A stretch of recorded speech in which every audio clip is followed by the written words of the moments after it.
Corvus Station orbited a forgettable star in a forgettable system at the edge of Coalition space, which was exactly why Elias Chen had chosen it 5 years ago. The station housed maybe 300 permanent residents, most of them running from something: bad debts, failed relationships, memories they'd rather forget. Nobody asked questions. Nobody cared where you'd come from or what you'd done before. You showed up, you found work or didn't. You existed in your own small bubble of carefully maintained anonymity. Elia's apartment was on the outer ring where rent was cheapest, and the artificial gravity sometimes fluctuated enough to make you dizzy.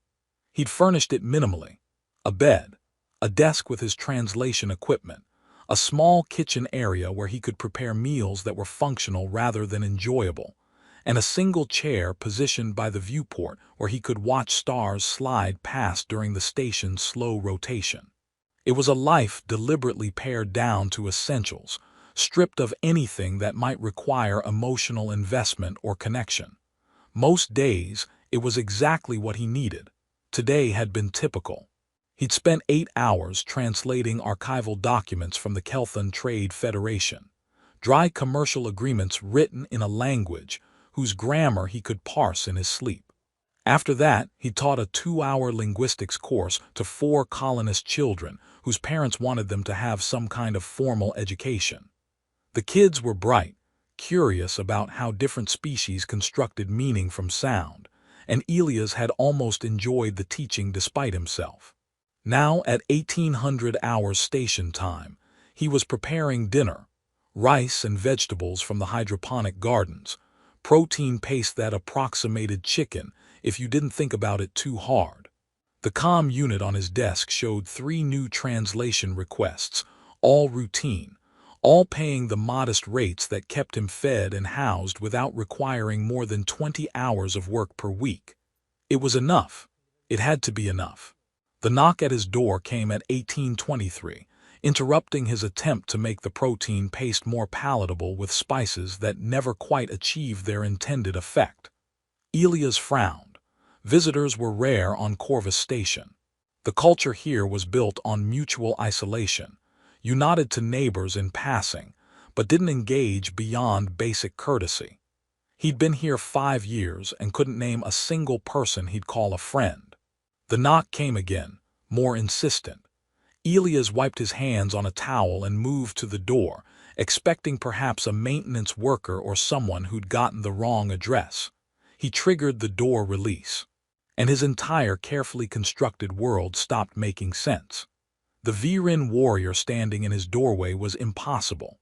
Not just improbable, actually impossible, because Kelthon Tharvek should have been approximately 47 light-years away in Viren space, serving as personal guardian to the royal family and being impossibly famous in approximately 12 different star systems. Elias knew this because everyone knew this. You couldn't follow galactic news without encountering Kelthon Tharveks, the warrior who'd turned the tide at the Battle of Meridian Gate, the face of Viren military recruitment whose image appeared on posters across Coalition space, the soldier who'd been featured in that absurd "Galaxy's Most Attractive Warriors" article that had somehow gone viral across multiple species media networks. And now he was standing in Elias' doorway, and Elias' brain was struggling to process the disconnect between expectation and reality. The bioluminescent armor was the first thing that registered. Viren battle armor was legendary, grown rather than forged through some biological process Elias had never fully understood. It responded to its wearer's emotional state, shifting colors and patterns according to some complex relationship between physiology and intent. Kelthon's armor currently glowed with deep blues and golds, patterns rippling across his chest and shoulders like auroras captured in organic form. It was beautiful in a way that had nothing to do with aesthetics and everything to do with the fundamental impossibility of its existence. But the armor was just context. What actually made Elias forget how to breathe was the warrior himself. The Viren were striking by any species standards, evolutionarily optimized for something humans couldn't quite define but recognized instinctively as significant. Tall, elegant, with those distinctive pointed ears that extended gracefully from silver or dark hair, and faces that seemed designed by someone who understood beauty at a mathematical level. Kaleson was all of that amplified to an almost painful degree. Sharp cheekbones that could cut glass, eyes that shifted between amber and gold depending on how the light hit them, silver hair that fell past his shoulders in a style that was both practical for combat and impossibly elegant. His features held that ageless quality characteristic of his species. He might be 30 or 300, and humans couldn't tell the difference without asking. He stood with the unconscious grace of someone trained in combat from childhood, every movement economical and precise. And he was staring at Elias with an intensity that made rational thought difficult. "Remember me?" Kaleson asked, and his voice carried that musical quality characteristic of Viren speech, something in their vocal structure that made even universal standards sound like it should be sung rather than spoken. Elias' mind raced through possibilities. Had they met during the war? He'd been embedded with intelligence units, working behind the lines translating intercepted communications and interrogating prisoners. But he'd never been anywhere near actual combat, never been in situations where he'd encounter elite Viren warriors. He would remember meeting someone like Kaleson Tharvex. You didn't forget encounters with galactic celebrities, especially not ones who looked like they'd been designed by committee to represent the concept of warrior across all possible aesthetic frameworks. "No," Elias said finally, his voice coming out rougher than intended. "I don't think we've ever met. I would remember." Something flickered in Kaleson's expression, disappointment maybe, or perhaps understanding. "You're right, we never met. But you saved my life." The statement hung in the air between them, impossible and specific. Elias stepped back from the door, gesturing vaguely. "You should come in." Because whatever this was, it wasn't a conversation to have in the corridor where neighbors might overhear. And also because Elias' brain needed time to process what was happening, and that would be easier without the distraction of Kaleson's presence filling his entire field of vision. Kaleson entered with the controlled grace of someone trained to assess threats in any environment. His eyes scanned the apartment quickly, taking in the minimal furniture, the translation equipment on the desk, the single chair by the viewport, the half-prepared dinner still sitting on the kitchen counter. His armor's glow shifted slightly, blues becoming more prominent, and Elias wondered what that meant emotionally. "You live simply," Kaleson observed. It wasn't criticism, just statement. "By choice," Elias replied. "I came to Corvus Station to escape complexity." Kaleson nodded slowly, as if that explained something. "Then I apologize for bringing complexity back into your life, but I'm afraid it's unavoidable." He moved to the viewport, looking out at the stars. "During the Battle of Helix Nebula, 5 years ago, I was leading an elite unit on what intelligence had designated as a routine patrol. Sector 773, clearing debris fields left over from earlier conflicts. The route had been marked as safe." Elias remembered Helix Nebula. Everyone who'd served during the war remembered Helix Nebula. It had been a turning point, one of the last major engagements before the armistice.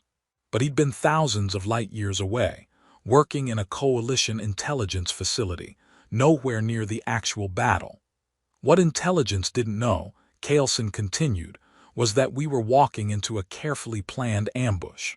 3 ships worth of Vrex forces, positioned to eliminate my unit. He paused, his armor shifting to darker blues. It would have worked. We would have jumped into that sector and been destroyed before we could even mount a defense. 23 warriors who should have died that day, including me. He turned to face Elias. 20 minutes before we would have made that jump, coalition intelligence received a warning. A decoded transmission indicating Vrex forces were staging an ambush in Sector 773. The warning came from a human linguist working in Intelligence Section Gamma, analyzing intercepted enemy communications. The transmission had been buried in what looked like routine shipping manifests, written in a dialect that most translation software missed entirely. Elias felt something cold settle in his stomach. He was starting to remember. This linguist, Kaleson said, cross-referenced the dialect against historical Vrex communication patterns, built a working lexicon from fragments, and identified the transmission as tactical intelligence within 6 hours of intercept. He flagged it as high priority and sent it up the chain. Command diverted our unit with 17 minutes to spare. Elias sat down heavily in his chair. He remembered now. The transmission had come through at 0300 hours.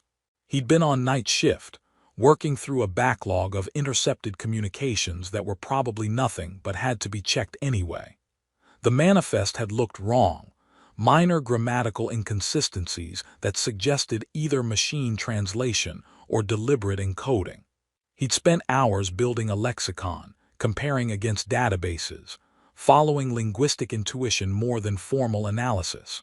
When the pattern finally resolved, when he'd understood that the shipping routes were actually troop movements and the cargo specifications were weapons deployments, he'd flagged it immediately and sent it to his supervisor.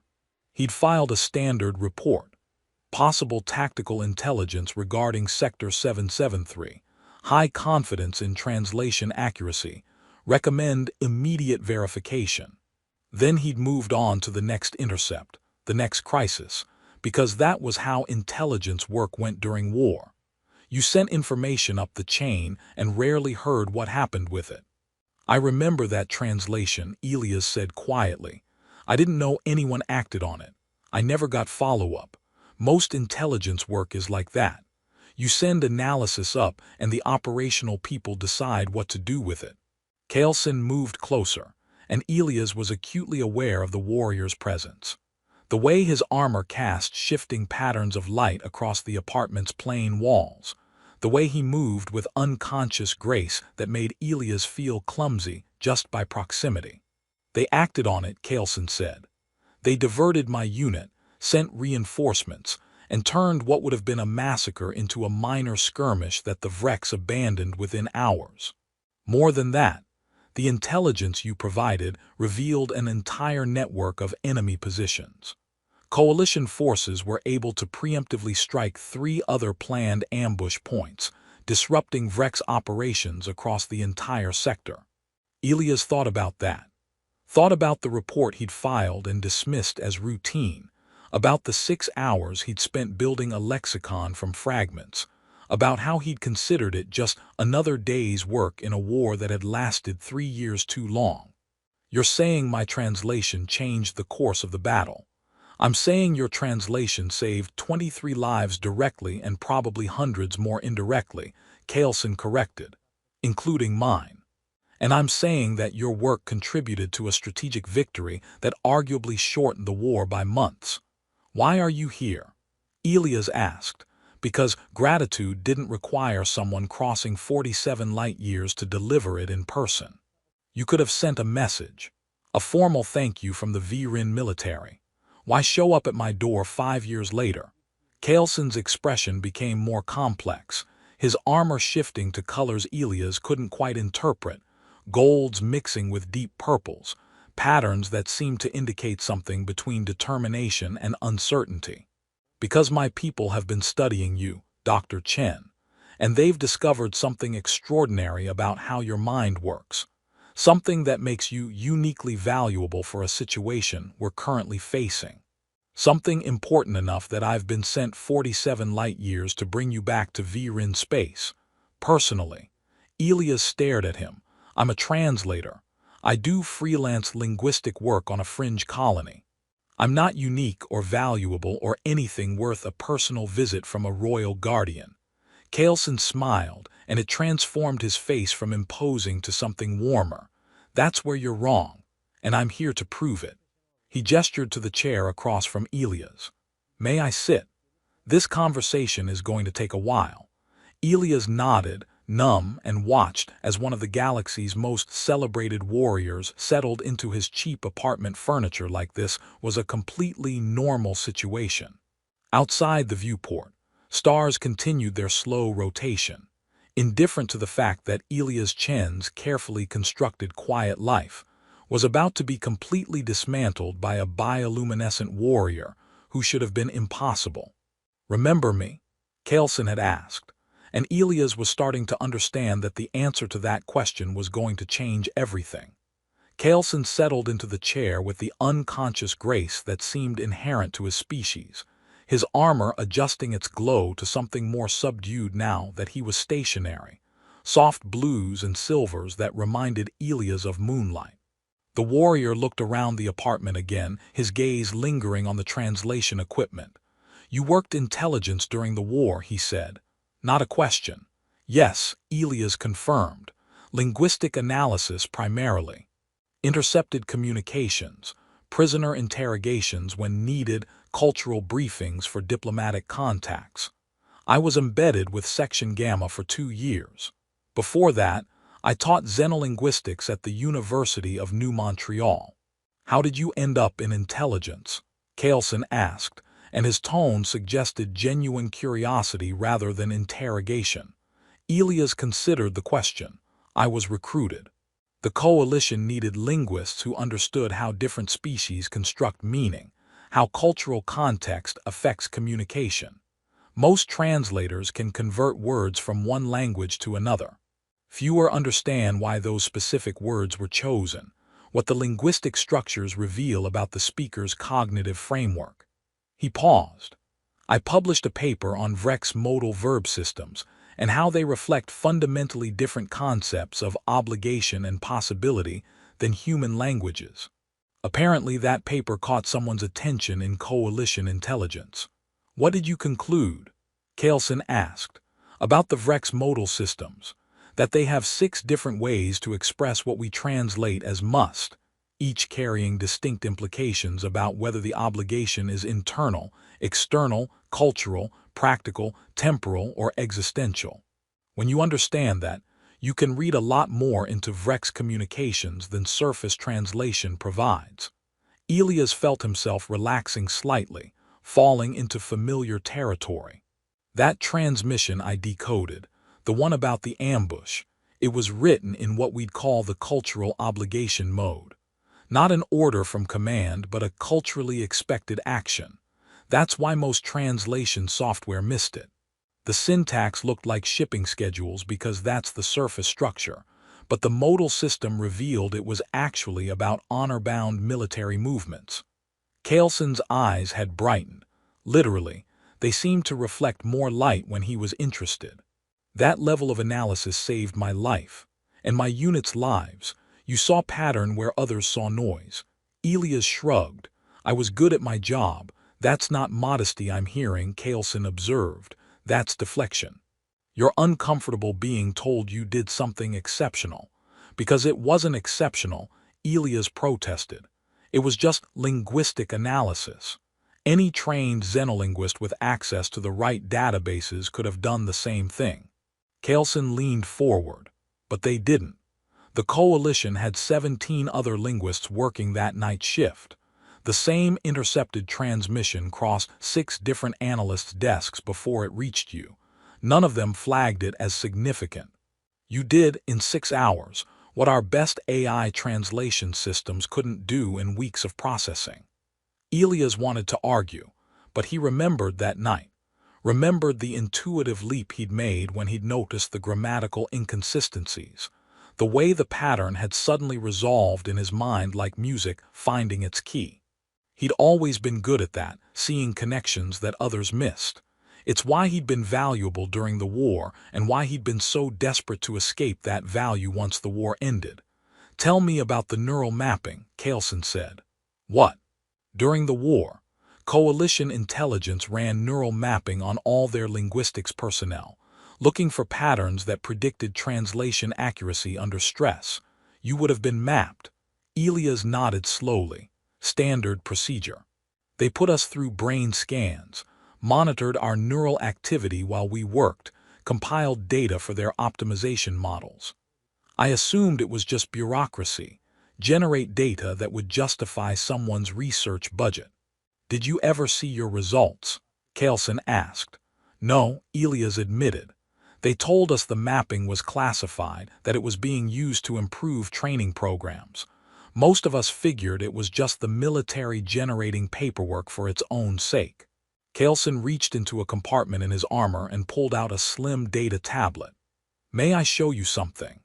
Elias gestured agreement, and Kaelson activated the tablet, pulling up what looked like a complex neural imaging scan, colored patterns showing brain activity across different regions, with annotations in script Elias recognized as formal VRIN. This is your neural map, Kaelson said. Taken during the war, analyzed afterward when my people were studying how coalition intelligence achieved such success against the Vrex despite being technologically outmatched. We requested access to your linguistic databases and neural mapping data as part of the post-war cooperation agreements. Elias leaned closer, studying the image.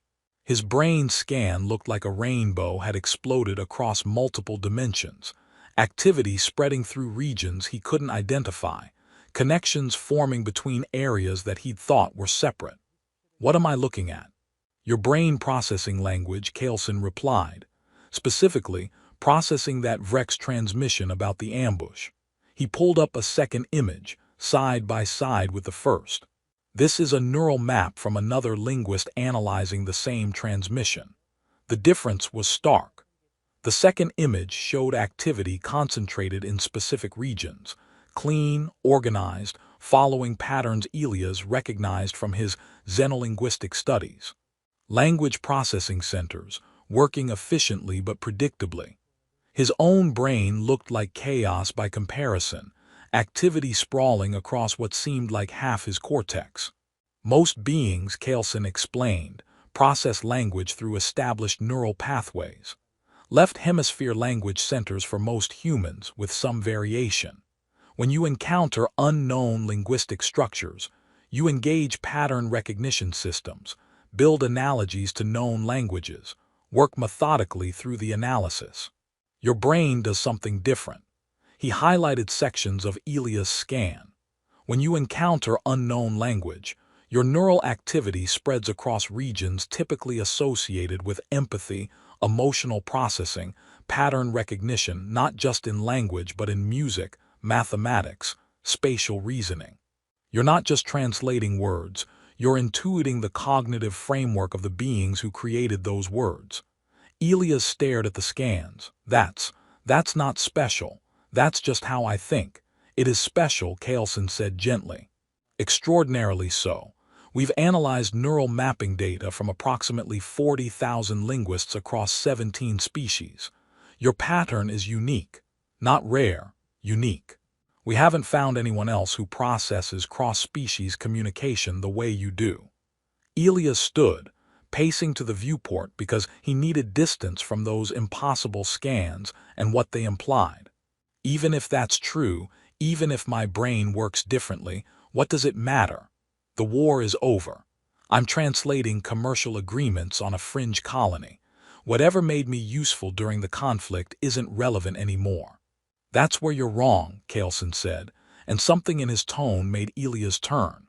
The war is over, but the aftermath is creating new crises. The Viren Empire is facing a diplomatic situation that requires exactly your abilities. Tell me about the border tensions. Kaelson stood as well, moving to stand beside Elias at the viewport. 3 species inhabit systems along our frontier, the Kelthun, the Sar, and the Vrex remnant factions. For the past year, tensions have been escalating, not with us, but between themselves. Trade disputes, territorial disagreements, cultural misunderstandings that are spiraling toward potential conflict. Elias knew basic galactic politics.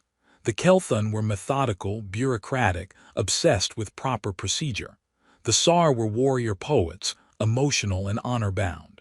The Vrex remnant factions were still recovering from their defeat, proud and suspicious. Three species with fundamentally incompatible communication styles trying to coexist in close quarters. That's a powder keg, Elias said. One spark and it all explodes, Kaleson agreed. And when it does, it will destabilize an entire sector. Trade routes will be disrupted, refugees will flee toward VRIN and coalition space, and the fragile peace we've worked years to build will fracture. We can't afford another war. What do the coalition and alliance say? They're trying, Kaleson said. They've sent diplomats, established communication channels, organized multilateral talks. But the fundamental problem isn't lack of communication. It's failure of understanding. The Kelthon think the SAR are dangerously unstable because they make decisions based on honor rather than procedure. The SAR think the Kelthon are dishonest because they hide emotion behind bureaucracy.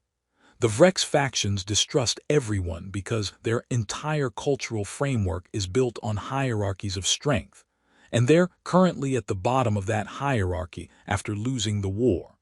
Elias could see the problem immediately. Each species was interpreting the other's behavior through their own cultural lens, which meant every interaction was generating misunderstanding. What you need is deep translation, he said. Not just converting words, but helping each species understand how the others construct meaning. Explaining that Kelthon bureaucracy isn't dishonesty, it's how they demonstrate respect through careful procedure. That SAR emotional display isn't instability, it's integral to how they communicate sincerity. Exactly, Kaleson said. We need someone who can bridge not just languages but cognitive frameworks. Someone who can help each species understand how the others think. He met Elias' eyes. We need you. Elias shook his head. There are thousands of trained diplomats, linguists who specialize in exactly this kind of cross-cultural communication. You don't need me specifically. Your neural pattern suggests otherwise, Kaleson said. We've run simulations based on your cognitive framework. When presented with communicative conflicts between species with incompatible frameworks, you intuitively find bridges. You don't just translate. You help beings understand each other's fundamental ways of constructing reality. That's a skill that appears in perhaps 1 in every billion individuals across all known species. Even if that's true, Elias protested, I spent 3 years during the war making decisions that sent people into danger. Every translation I did, every intelligence report I filed affected real operations. People lived or died based on whether I got the grammar right. I moved to Corvus Station specifically to escape that kind of pressure. He looked out at the stars. I can't go back to that. I can't be responsible for outcomes that large. Kaleson was quiet for a moment. Then he spoke, his voice gentle. I understand that weight. I carry it too, the knowledge that my decisions in combat affected whether my unit lived or died. The difference is, I chose to keep serving despite that weight, because running from it didn't make it go away. Elias wanted to argue, but the words wouldn't come. Because Kaleson was right, 5 years on Corvus Station hadn't healed anything. It had just been 5 years of hiding. What if I say no? Elias asked. What happens then? Then I return to VRIN space and report that you declined, Kaleson said honestly. We'll find another solution. Less effective, less likely to succeed, but something. The diplomatic situation will probably deteriorate. Conflicts will escalate. People will die who might have lived if you'd been there to help them understand each other.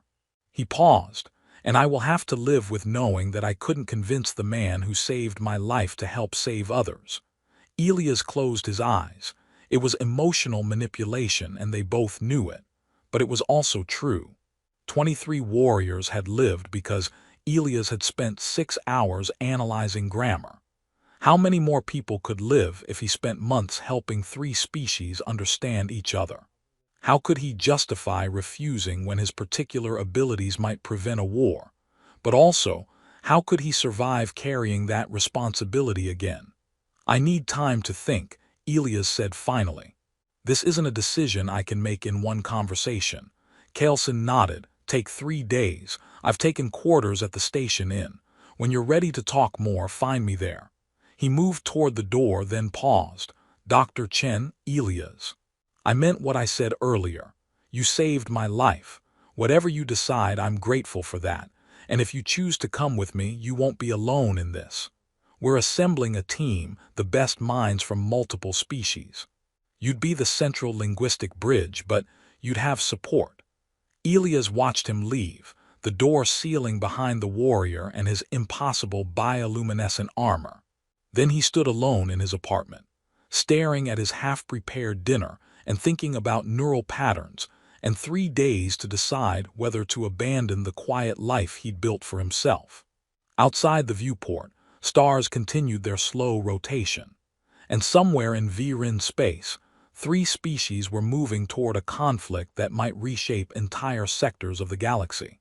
Because a linguist had a unique neural pattern and a warrior had crossed 47 light-years to say, "Remember me," to someone who'd saved his life without knowing it, Elias sat down and put his head in his hands. 3 days to decide. It felt both impossibly long and nowhere near enough time. Elias didn't sleep that night. He sat at his desk, pulling up everything he could find about the current diplomatic situation along the Virin frontier. Public news sources were sparse. The media was more interested in celebrity gossip and trade statistics than impending conflicts in distant sectors. But academic databases told a clearer story. The Kelthun-Sar trade disputes had escalated from minor disagreements to complete communication breakdown over the past 6 months. What had started as arguments about tariff structures had evolved into mutual accusations of bad faith negotiation. The Kelthun claimed the Sar were emotionally unstable and couldn't maintain consistent positions. The Sar claimed the Kelthun were deliberately obscuring their intentions behind bureaucratic language. Both were right, from their respective cultural frameworks. Both were wrong about the intent behind the behavior. The Vrex remnant factions complicated everything. After their defeat in the war, they'd fractured into approximately a dozen independent groups, each claiming to represent the true continuation of Vrex culture. They were surrounded by species who'd fought against them, occupying systems that had been contested territory, and they were deeply suspicious of everyone. Several border incidents had already occurred, Vrex ships accidentally entering Kelthun space, Sar patrols being interpreted as threatening by Vrex stations. Nothing major yet, but the powder keg analogy Elias had used was increasingly accurate. Elias pulled up linguistic databases, reviewing what he knew about each species' communication patterns. The Kelthun used a language built around procedural precision, 17 different grammatical cases marking degrees of formality, obligation, and hierarchy. Their culture valued proper process over rapid resolution. What humans saw as bureaucratic obstruction, Kelthun experienced as respectful attention to detail. The Sar language was almost the opposite: fluid grammar, heavy use of metaphor and poetic construction, emotional state markers that were integral to meaning. They communicated sincerity through emotional transparency. What appeared to other species as instability was actually their most reliable form of honest communication. The Vrex language was fascinating in its complexity. Those 6 modes of obligation Elias had studied, combined with a grammatical structure that constantly marked hierarchy and relative status. They couldn't speak without indicating their position in social structures. After their military defeat, this linguistic feature was causing profound cultural stress because their language itself kept reminding them of their diminished status. Helping these 3 species understand each other wouldn't just require translation. It would require teaching each group to recognize that their fundamental assumptions about how communication works were not universal truths, but cultural constructions. And that kind of deep cognitive bridging was exactly what Kelthun had suggested Elias' neural pattern was optimized for. The data was compelling, but data didn't address Elias' core fear: that he would fail, that his translations would be wrong, that people would die because he'd missed something crucial in the linguistic analysis. At 0300 hours, the same time he'd been working when he decoded that Vrex transmission 5 years ago, Elias gave up on pretending to sleep and went to the station's observation deck. It was deserted at this hour, just empty space and stars and the ambient hum of life support systems. He stood at the transparent wall, looking out at the void, and tried to remember why he'd become a linguist in the first place. He'd been fascinated by the idea that different species literally thought differently, that the structure of language shaped cognition in fundamental ways. He'd loved discovering how the Kelthon concept of time was non-linear, because their grammar didn't mark temporal sequence the same way human languages did. He'd spent months analyzing Sar poetry and realizing that their metaphors weren't decorative. They were how Sar actually conceptualized abstract concepts. Language wasn't just communication. It was the architecture of thought itself. And understanding that architecture across species was the closest thing to telepathy the universe allowed. Somewhere along the way, during the war, that fascination had become weighted with consequences. Every translation had mattered too much. Every linguistic analysis had affected real operations, and Elias had started to lose the joy of the work beneath the crushing pressure of its importance. What if he could reclaim that joy? What if helping three species understand each other could be not just duty, but genuine intellectual challenge? The kind of problem he dreamed of working on before the war had turned everything into survival calculations. Can't sleep either. Elias turned to find Kaleson entering the observation deck. The warrior was out of his armor, wearing simple clothing that made him look less like a celebrity icon and more like a person. Though simple was relative. Even in plain clothes, Kaleson moved with that unconscious grace that marked Viren physiology, and his features were still striking enough to make Elias acutely aware of his own, very ordinary appearance. "I thought you were giving me space to think," Elias said. "I am," Kaleson replied, moving to stand beside him at the viewport. "But thinking alone at 3 in the morning usually isn't productive. Trust me, I've tried."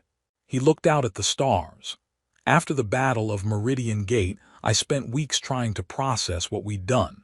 600 enemy combatants killed, our victory decisive enough to change the war's trajectory. Everyone celebrated. And I stood in observation decks like this one trying to reconcile the necessity of those deaths with the weight of being responsible for them." "Did you find an answer?" Elias asked. "Not an answer," Kaleson said, "but a framework. I realized that running from responsibility doesn't eliminate it. It just means someone else has to carry it, usually someone less capable. And refusing to use my abilities because I was afraid of the consequences would be its own kind of moral failure." They stood in silence for a moment. Then Elias spoke. "I've been reading about the situation on your frontier. It's worse than you made it sound. The diplomatic breakdowns aren't just trade disputes. They're fundamental failures of mutual comprehension." "Yes," Kaleson agreed. "That's exactly what they are. And it's exactly why we need someone who understands how to bridge not just language but cognition itself." Elias turned to face him. "Why me specifically? I understand that my neural pattern is unusual, but surely you have Viren linguists who could do this work.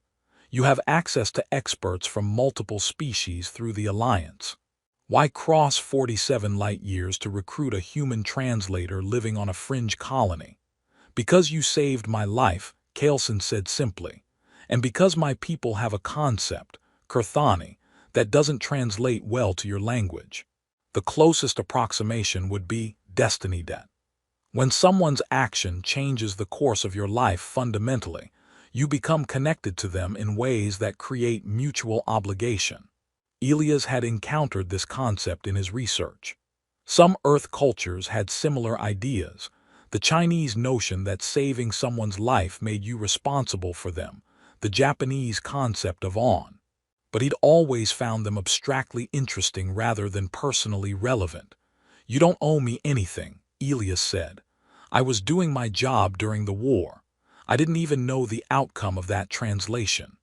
The debt isn't about obligation to repay, Kaleson explained. It's about recognition that our paths are connected. You changed my fate whether you intended to or not. That creates a bond. And in Viren culture, when you need something important, you turn to those you're bonded with. He met Elia's eyes. I'm not here just because my government sent me. I'm here because the person who saved my life has abilities that could save many more lives, and I believe that connection matters. That your particular skills appearing at this particular moment isn't coincidence. It's the universe creating possibility. That's very poetic, Elias said. But what if I'm just a linguist with an unusual brain scan who got lucky once, and you're building mystical significance around random chance? Then you'll come to Viren space, attempt to help with our diplomatic crisis, and either succeed or fail based on your actual abilities rather than cosmic destiny. Kaleson replied with a slight smile. Either way, you'll have tried rather than spent the rest of your life wondering if you could have made a difference. Elias couldn't argue with that logic. What would it actually involve? He asked. If I agree to this, what am I committing to? Kaleson's expression became more serious. 6 months, initially. You'd come to Viren space, work with our diplomatic corps and alliance representatives. We're organizing a major summit bringing together Kelthun, SAR, and Vrex faction leaders. Your role would be to help design communication protocols that each species can actually understand, to identify where misunderstandings are occurring, and to provide real-time linguistic bridging during negotiations. 6 months, Elias repeated, and if it doesn't work, if I fail, then you return to Corvus Station having tried, Kaleson said. No one will blame you for attempting something difficult, but I think you'll succeed. I think your abilities are exactly what this situation requires. What about support? Elias asked. You mentioned a team. Who would I be working with? Kaleson pulled out his data tablet again, calling up files. We're assembling specialists from across Alliance space. Scholar Myrth from the Etherian Empire. Her expertise in cross-cultural psychology will be invaluable. Duchess Velara, whose family has mediated interspecies disputes for generations. Ambassador Devon Reed, who has experience helping smaller powers navigate between larger ones. He scrolled through more names. Lady Seraphine will coordinate security, making sure our diplomatic venues are protected. We'll have technical specialists, cultural advisors, linguistic AI systems for you to work with. You won't be doing this alone. The names were impressive. Elias recognized several from academic publications, others from news reports about major diplomatic initiatives. This wasn't some desperate attempt being thrown together. This was a carefully planned operation bringing together genuine expertise. They've all agreed to participate. Elias asked. They've all committed to 6 months, Kaleson confirmed. Because they understand what's at stake. And because, he paused, something like embarrassment crossing his features. Because when I explained that we were recruiting the human who saved my life during the war, several of them wanted to be part of it. Apparently my survival has some symbolic value beyond just my personal continued existence. Elias couldn't help but smile at that. You're a celebrity. Your survival has enormous symbolic value, unfortunately for you. Kaleson grimaced. That designation, Galaxy's most attractive soldier, is simultaneously the most useful and most annoying thing that's ever happened to me.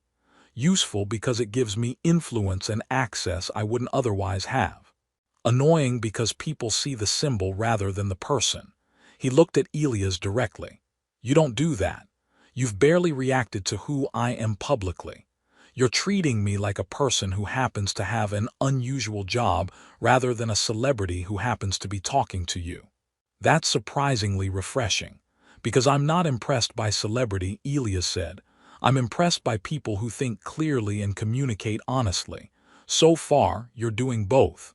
Good, Kaleson said. Then let me communicate something honestly. I think you can do this.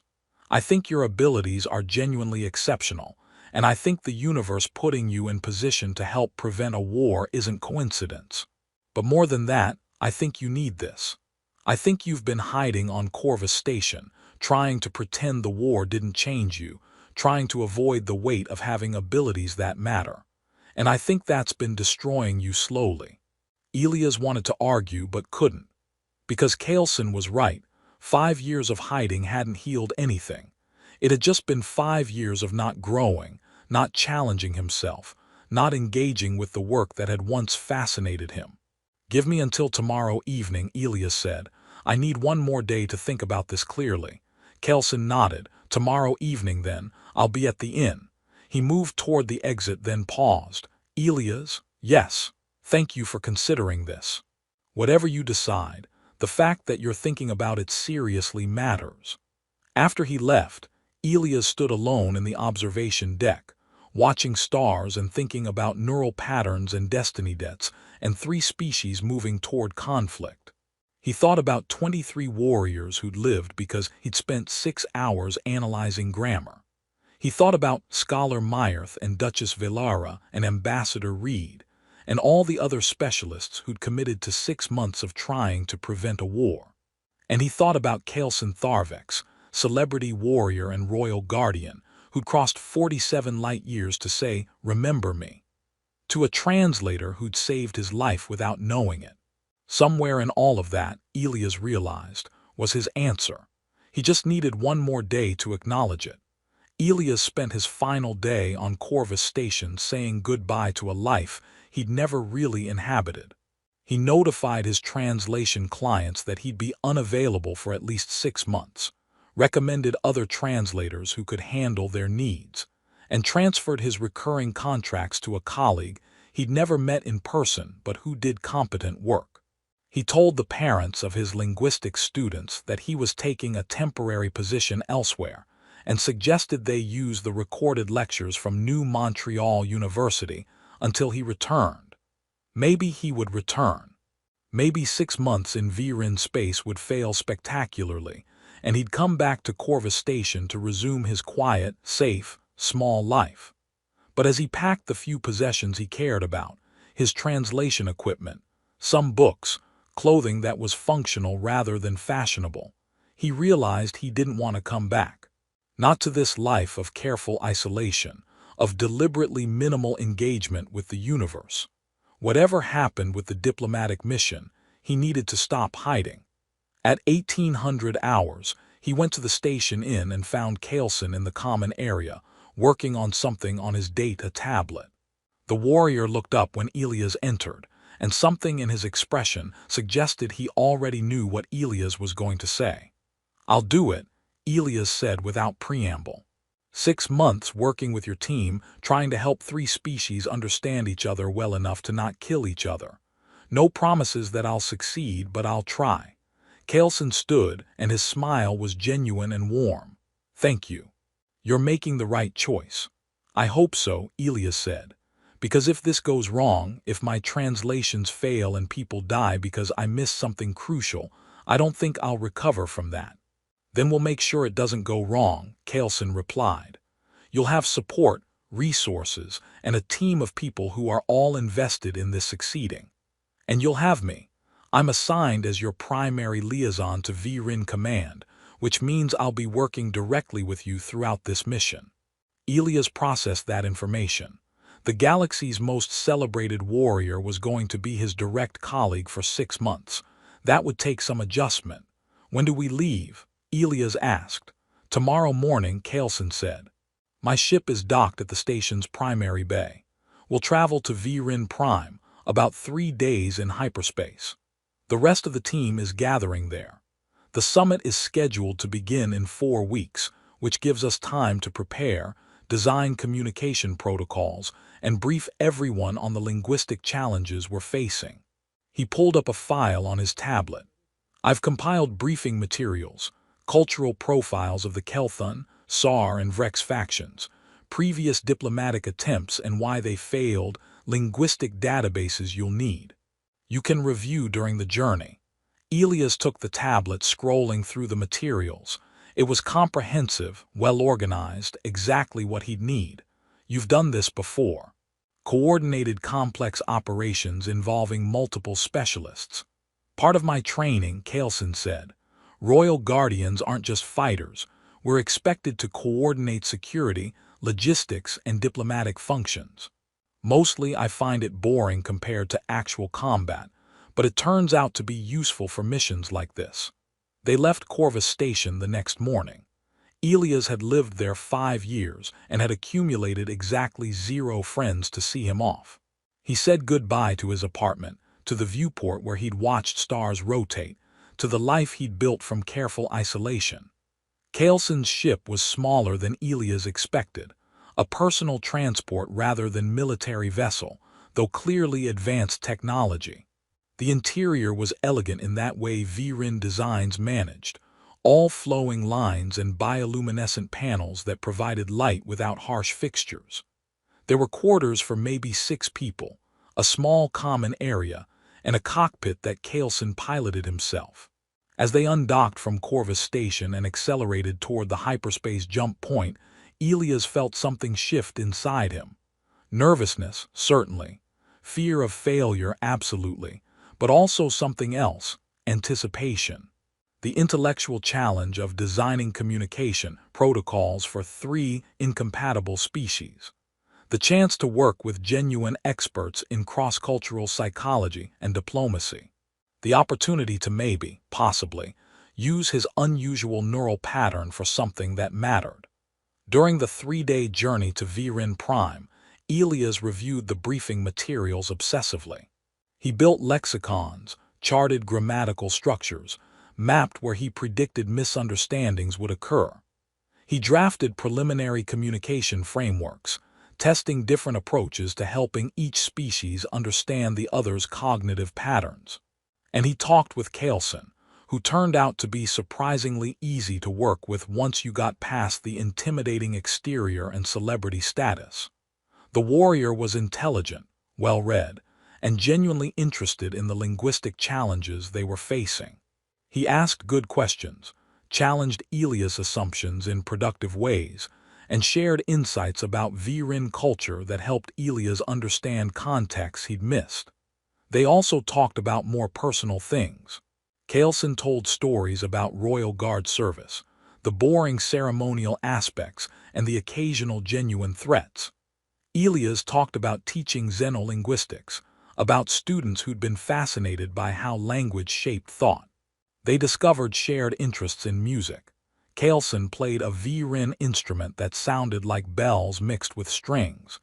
Elias had studied Earth's historical musical traditions and their relationship to linguistic patterns.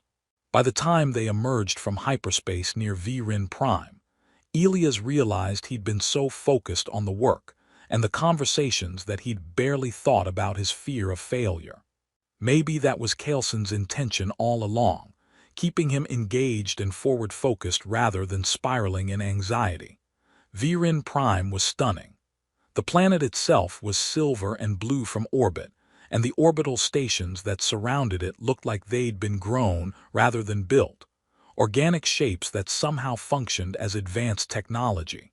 Kaleson piloted them to the primary diplomatic station, a massive structure that housed alliance embassies and served as neutral ground for interspecies negotiations. As they docked, Kaleson turned to Elias, ready to meet the team. Elias took a breath, as ready as I'll ever be. The team was gathering in Conference Hall 7, and Elias recognized several faces from the files he'd reviewed. Scholar Meyerth was unusual neural pattern. I'm curious whether that translates into practical solutions or if it's just interesting neuroscience. Fair question, Elias replied. We'll find out together. Ambassador Reed pulled him aside during a break. You saved Kaleson's life during the war. He told us the story. That kind of connection means something in Viren culture. You showing up here carries symbolic weight beyond just your linguistic abilities. I didn't know the outcome at the time, Elias said. I was just doing my job.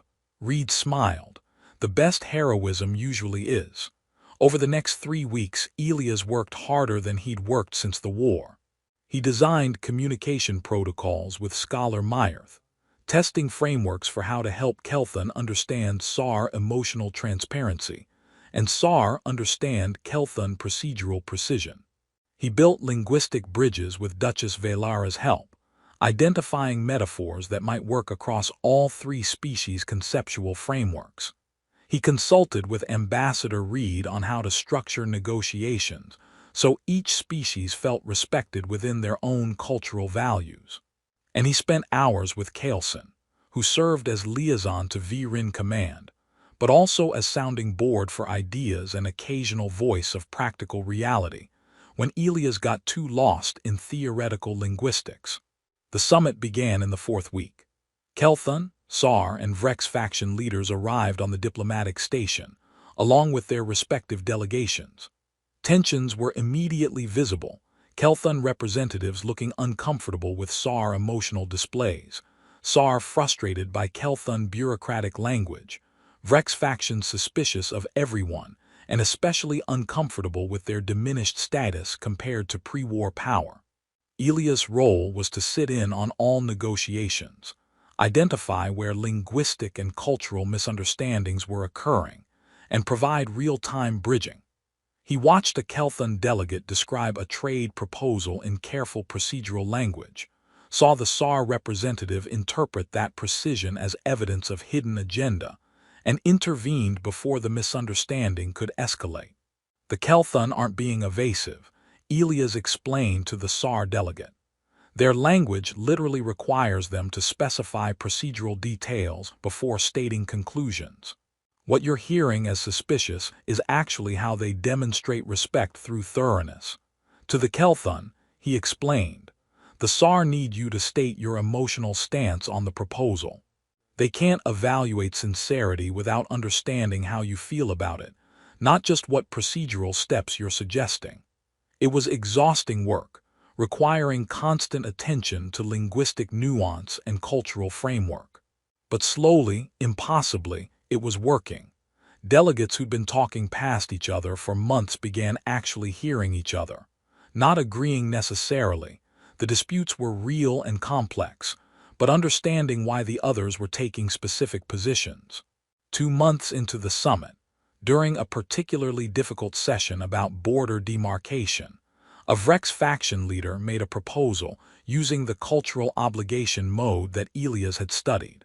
He noticed immediately that the Kelthon delegate had misunderstood, interpreting it as a demand rather than a culturally bound offer. Elias intervened, explaining the modal system, helping both parties understand what was actually being communicated. The session ended with an agreement that both sides considered honorable, and as delegates filed out, the Vrex leader approached Elias. "You understand our language," he said, and there was something like respect in his voice. "Not just the words, the meaning beneath, the structure that makes us what we are." "I try," Elias replied. "Your modal system is complex but logical once you grasp the cognitive framework." The Vrex leader studied him. "We lost the war. Our language keeps reminding us of diminished status because we can't speak without marking hierarchy. You helped me phrase that proposal in a way that maintained honor despite our current position. That matters more than you know."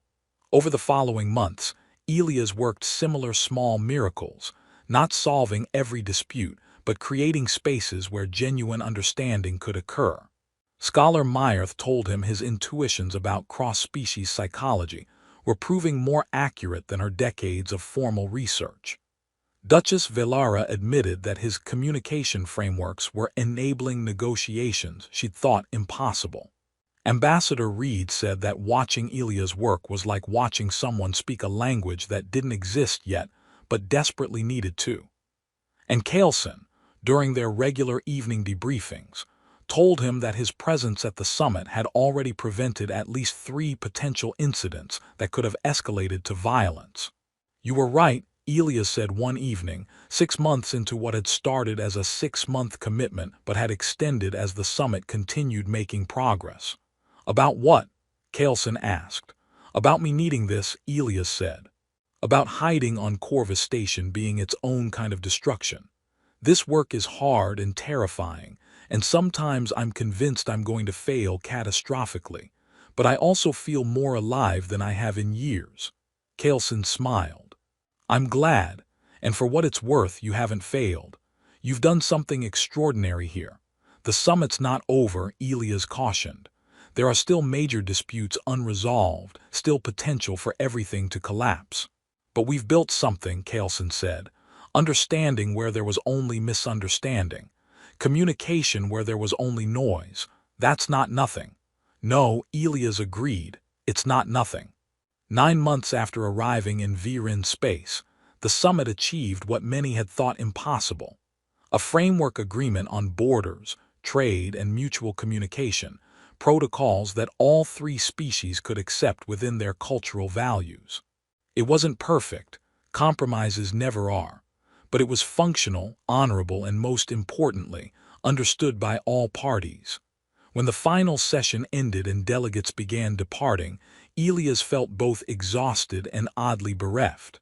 9 months of intense work, of using his abilities in ways that mattered, of collaborating with brilliant people on problems that required everything he could give. Returning to normal life was going to feel empty by comparison. Kaleson found him in the observation deck, looking out at Virin Prime's silver-blue surface. "So," the warrior said, "what happens now?" "I don't know," Elias admitted. "I should probably go back to Earth, reconnect with my university, figure out what comes next. But the idea of going back to teaching basic xenolinguistics when I've been doing this feels impossible." Kaleson leaned against the viewport beside him. "The Virin Diplomatic Corps has offered you a permanent position. Cultural liaison and deep translation specialist. You'd work on complex negotiations, help design communication protocols for new diplomatic initiatives, maybe train others in how to bridge cognitive frameworks across species." Elias looked at him. "They offered you this or you advocated for it?" "Both," Kaleson admitted. "They recognized your value, but I might have emphasized it enthusiastically during my reports." He smiled. "I also requested that if you accept, I'd like to remain as your primary liaison. We work well together, and I've found this kind of work more satisfying than standing guard in royal hallways." Elias felt something warm expand in his chest. "You're offering me a job and a colleague I actually enjoy working with. That seems almost too good." "Life sometimes surprises you," Kaleson said. "You came here because I showed up at your door saying, 'Remember me.' You stayed because you remembered why you became a linguist in the first place. Maybe now you build the life you actually want instead of the life you thought you deserved." Elias thought about that. About 9 months of using his unusual neural pattern to help species understand each other. About working with people who challenged him and supported him. About feeling like his abilities mattered without the weight crushing him. About Kaleson, who'd crossed 47 light years because of a debt that wasn't really debt but recognition of connected fates. "I accept," Elias said. "The position, the collaboration, all of it." "Good," Kaleson replied. "Because I already told them you would." Elias laughed. "That's presumptuous." "That's confidence," Kaleson corrected. "I saved your life once, remember. Now you're saving mine from ceremonial boredom." They stood together in the observation deck, watching Virin Prime rotate below them, and Elias thought about how a single translation 5 years ago had led to this moment. How "remember me" had evolved from a question into a recognition of connection that transcended simple debt. How sometimes the universe puts you in position to use your gifts not through grand design, but through small moments that cascade into something larger.